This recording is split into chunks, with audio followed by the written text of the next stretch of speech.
आज सत्तेचा दुरुपयोग आहे। सत्ता कुठं कुठं पोहोचती आता आपण न्यायव्यवस्थेवर बोलू शकत नाही, परंतु न्याय एकाला एक आणि एकाला एक ताबडतोब दिसतं। अनिल देशमुखावर आरोप होते तर गणपत गायकवाड स्वतःच्या रिव्हॉल्वर गोळी मारतात हे सगळ्या जगाने बघितलेलं आहे। आणि तरी अनिल देशमुखांना त्यावेळेस मतदानाला येऊ दिलं नव्हतं आणि आज गणपत गायकवाडांना जर अलाउड केलं असेल तर मला वाटतं हा सत्तेचा दुरुपयोग आहे।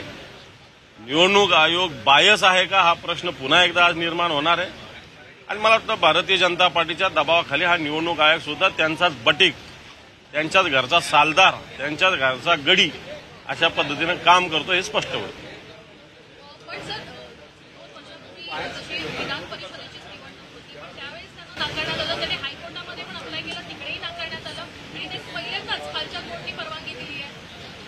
मी सांगतो ना, मी हा विषय बोललेलो आहे की कशा पद्धतीनं हा बायसपणा आहे, सत्तेचा बेमुरवत थोरपणे वापर आहे हे आपण सगळ्या उघड्या डोळ्याने आपण सगळे बघतोय।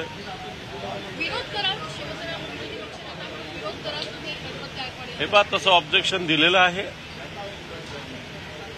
तसं ऑब्जेक्शन निवडणूक अधिकाऱ्यांना दिलेलं आहे।